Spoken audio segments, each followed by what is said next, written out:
It tells me about the past, the present, and the future. Let me begin by saying that the hegemony of Western media has to end. Western media has had it too good for too long, and it has ruined the balance of power that's required, not just in politics and society. I was told you were a shy and retiring journalist. Now, since Sam started with numbers, I'd like to share some numbers. Sam's numbers were very interesting. If you look at his numbers, he says that in India, 91% of Indians follow cross-border news. So Indians are most interested about the world. The least interested in the world are the Americans and the British.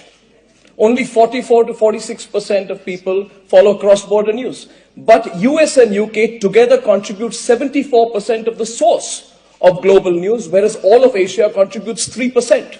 If I were to summarize that in one line, it basically says that Indians are the least insular people, most open-minded.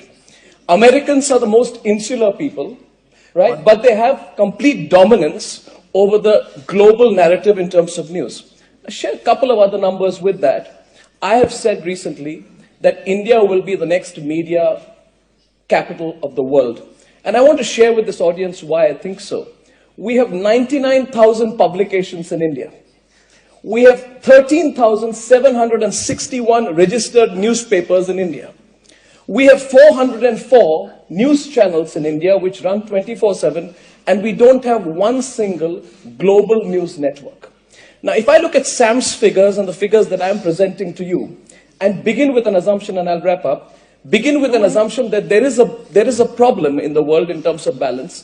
It is from countries like India, which speak English, which are democracies, where the challenge to the global news hegemony is about to come. And I just think it's so necessary from a balancing of power perspective. The Americans are very concerned about the entry of Russia into the Middle East. They are more concerned that they are going to lose their balance rather than establishing a new balance. Similarly, in the world of media as well, the time has come to provide a serious counter to global media sources like BBC and CNN, which have been hegemonistic for far too long. You'll, in a few more moments, you will be every bit as popular in Moscow as you clearly are in Delhi. But you use big words like hegemony. Right, here's your manifesto. This moment, this day, what are you going to do about it? What are you going to do about it? You've given numbers that talk of balance and hegemony. Yeah. India is a huge, prosperous, rich country. What are you going to do about it? I don't know how prosperous and rich we are, but we are going to be prosperous and rich. Well, I'll share some statistics with you. Look at the potential of a country like India. Today, we have 100 million mobile phones in India.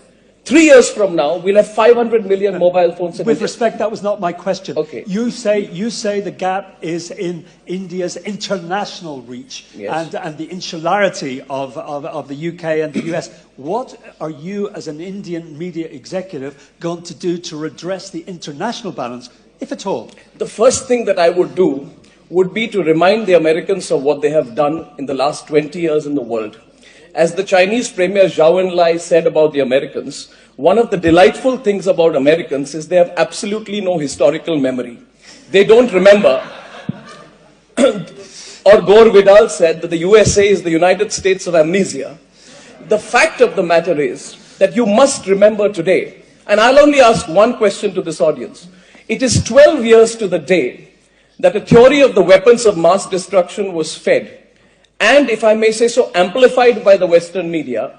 Everyone bought into it. There were cheerleaders. Nobody seriously questioned it. At one point of time, there was an article in the Newsweek magazine which said, it doesn't matter if Iraq has weapons of mass destruction, but the fact is they shouldn't get any. So what I'm going to do, in a very succinct reply to your question, is to restore the balance by creating a global media environment that is not located out of Washington, New York, or London. You create that global capital, you'll have a balance of power. 10 years back, you would have never imagined that India would be the software capital of the world. Today, we are the software capital of the world, and I think that's where we are headed. Right. I think you've set out your stall.